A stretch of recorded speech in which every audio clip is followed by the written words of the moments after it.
اور امام بوصیری کا ذکر نہ کروں تو یہ ناانصافی ہوگی۔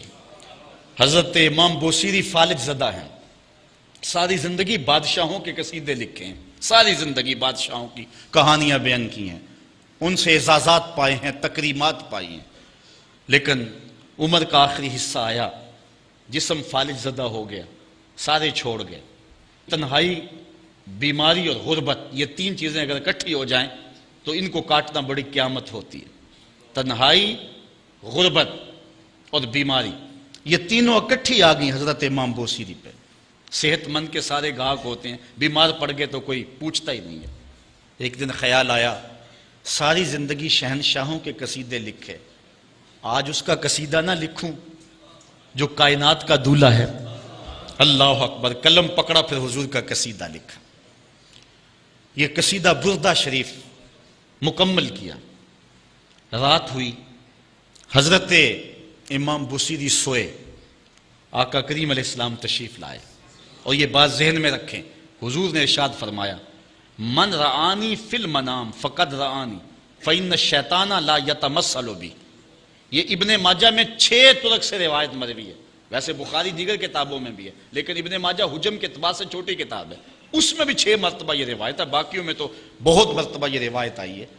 ابن ماجہ میں 6 طرق سے یہ روایت ہے۔ حضور نے فرمایا جس نے مجھے خواب میں دیکھا اس نے مجھے ہی دیکھا، شیطان خواب میں آ کر بھی میری مثل ہونے کا دعویٰ نہیں کر سکتا۔ اچھا، دوسری بات، جس نے حضور کو دیکھا اس نے حضور کو دیکھا، اور جس نے حضور کو دیکھا حضور اس کے خواب میں قصد، ارادے اور مرضی سے آئے۔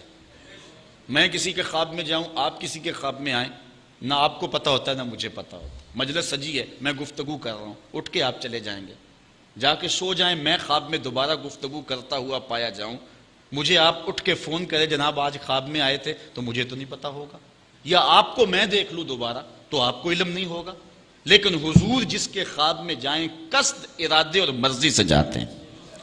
تیسری بات، خواب میں کسی کو کچھ کوئی دے تو وہ محض خواب ہوتا ہے۔ لاٹری نکل آئی، کروڑ پتی بن گیا، صبح اٹھیں گے تو کروڑ پتی ہوں گے یا کنگال ہوں گے؟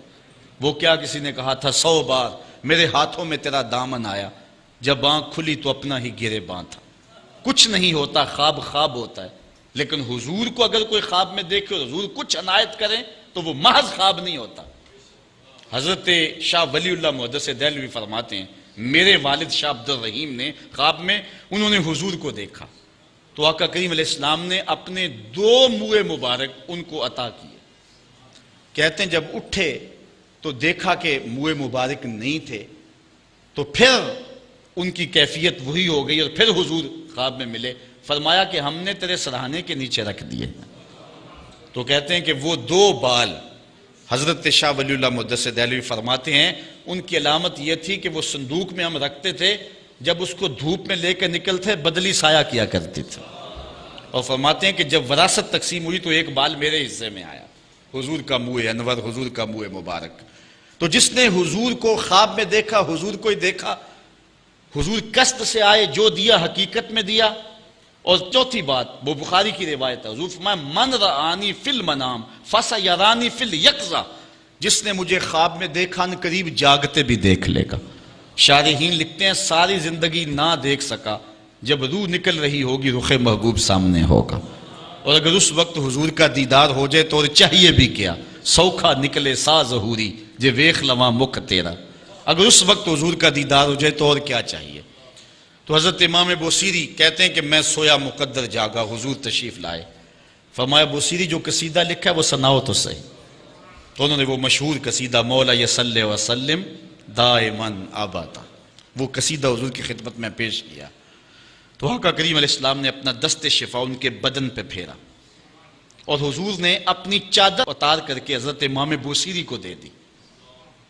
بردہ عربی میں کہتے ہیں جو ہے وہ چادر کو، اسی لیے اس قصیدے کو قصیدہ بردہ کہتے ہیں، وہ قصیدہ جس کی جزا میں چادر عنایت ہوئی تھی۔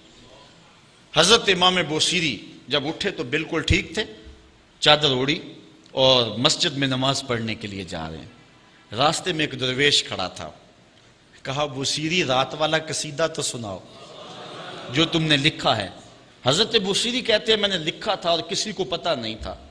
میں نے کہا کون سا قصیدہ؟ کہنے لگے بھولے نہ بنو جو حضور کو سنایا تھا. کہنے لگے کہ میں نے کہا کہ تجھے کیسے پتا ہے؟ کہا بتاؤں یہ چادر کون سی ہے؟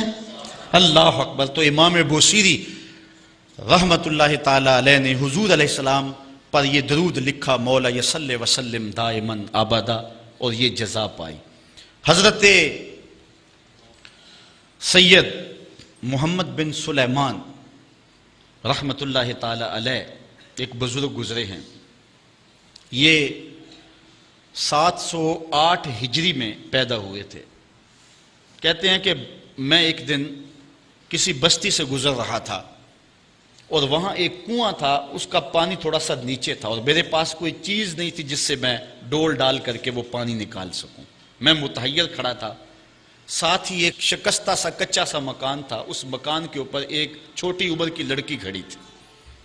مجھے کہنے لگی کہ آپ پریشان ہیں؟ میں نے کہا ہاں بیٹے مجھے پریشانی یہ ہے کہ میں نے وضو کرنا اور نماز پڑھنی ہے اور وقت جا رہا ہے اور یہ پانی بہت نیچے ہے، اگر تم کچھ میری مدد کر سکتی ہو تو ضرور کرو. وہ چھت سے نیچے آئی اور اس نے آ کے اپنا لعاب اس کنویں میں پھینکا. حضرت شیخ سید محمد بن سلیمان فرماتے ہیں کہ میں نے دیکھا کہ یکا یک کنویں کا پانی اچھل کے کناروں تک آ گیا اور بہنے لگا. میں نے جلدی سے وضو کیا اور پھر میں نے اس لڑکی کو کہا میں تجھے اللہ کا واسطہ دیتا ہوں، تو مجھے بتا کہ تیرے پاس ہے کیا کہ تیرے لب کے ڈالنے سے یہ پانی اچھل کے اوپر آ گیا.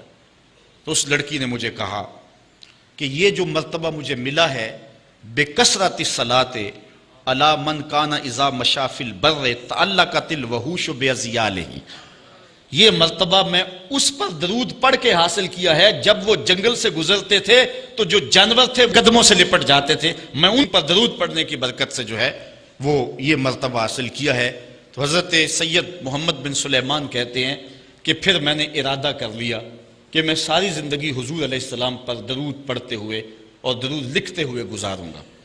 پھر انہوں نے مشہور زمانہ کتاب جس کو اہل علم اور اہل تصوف دلائل الخیرات کے نام سے جانتے ہیں، جس کی متعدد شروحات بھی لکھی گئی، وہ کتاب انہوں نے تصنیف کی. اور اس کتاب کی خصوصیت یہ ہے کہ جو شخص اس کتاب کو باقاعدگی کے ساتھ پڑھے اس کو حضور کا دیدار نصیب ہوتا ہے. اور اس کتاب کو پڑھنے والے، میں نے ایک روایت میں پڑھا ہے کہ جو شخص حضور علیہ السلام پر کثرت سے درود پڑھے اللہ تعالیٰ اس درود کی برکت سے اسے تو نوازتا ہے، اس کی اولاد کو اور اس کی اولاد کی اولاد کو، یعنی اس کی نسلوں کو بھی سنوار دیتا ہے. تو حضرت سید محمد بن سلیمان نے یہ کتاب لکھ کر کے درود کی زمانے پر احسان کیا، اور آج تک بالخصوص علماء روم کا عمل اس کے اوپر جو ہے وہ کثرت کے ساتھ ہے. لیکن یہاں بھی جو ہے وہ ہمارے بر صغیر پاک و ہند میں بھی دلائل الخیرات پر لوگوں کے بہت زیادہ عمل ہے. میرے والد گرامی اللہ ان کی قبر پہ کروڑوں رحمت نازل فرمائے، انہوں نے 37 سال تک بلا ناغہ دلائل الخیرات کا وظیفہ کیا ہے. اور یہ جو کچھ بھی ہے وہ کیا کسی نے کہا تھا میں جو کچھ بھی ہوں ان کی توجہ کا روپ ہوں، میری زندگی تیرے پیار کا انعام ہی تو ہے. تو یہ سارا فیضان یہ درود شریف کا فیضان ہے جو دروس قرآن کی صورت میں آپ دیکھ رہے ہیں. حضرت سید محمد بن سلیمان رحمت اللہ تعالی علیہ کا پھر انتقال ہو گیا اور سوس نامی ایک بستی کے اندر ان کو دفن کر دیا گیا. پھر اس کے بعد 77 سال کے بعد ان کو وہاں سے مراکش منتقل کیا گیا، اور آپ کو جب دفن کیا گیا، اور یہ بات اخبار مشہورہ میں سے ہے کہ آپ کی قبر کی مٹی سے درود کی برکت کی وجہ سے کستوری جیسی خوشبو آیا کرتی تھی. اور جب اتنے طویل عرصے کے بعد ان کو قبر سے نکالا گیا تو جب وہ فوت ہوئے تھے تو انہوں نے تھوڑی دیر پہلے حجامت بنائی تھی، اور جب لحد سے ان کو نکالا گیا 77 برس بعد تو ایسے لگتا تھا کہ جس طرح ابھی خط کروایا ہے. اور لوگوں نے ان کے جسم کو انگلی لگا کر کے دیکھا تو جس طرح ایک زندہ شخص کے جسم کو انگلی لگائیں تو خون ہٹ جاتا ہے اور جگہ زرد ہو جاتی ہے، تو ایسے ہی لوگوں نے پایا کہ جگہ زرد ہو گئی. پھر انگلی اٹھائی تو جو ہے وہ پھر وہاں دوبارہ سرخی آنے لگی. تو اس شخص نے بتایا کہ یہ دیکھو کیا ہے، تو پھر جو بھی زیارت کرنے آتا وہ انگلی لگا کے دیکھتا اور اس طرح دباتا آپ کی جلد کو، اور وہ زرد ہو جاتی اور پھر دوبارہ خون آتا. تو پھر ان کی زیارت بند کر دی گئی اور وہاں سوس سے اٹھا کر کے ان کو مراکش کے اندر دفن کیا گیا. جو شخص حضور علیہ السلام پہ درود پڑھے تو اس کو حیات جاوداں مل جاتی ہے، اور صاحب درود نبی کا کمال اور مرتبہ کیا ہوگا؟ تو فرمایا ان اللہ و ملائکتہ یصلون علی النبی یا ایھا الذین آمنوا صلوا علیہ وسلموا تسلیما۔ آؤ ہم حضور کی بارگاہ میں پورے ادب سے ہدیہ درود پیش کریں۔ الصلاۃ والسلام علیکہ یا رسول اللہ وعلی آلکہ واصحابکہ یا محمد۔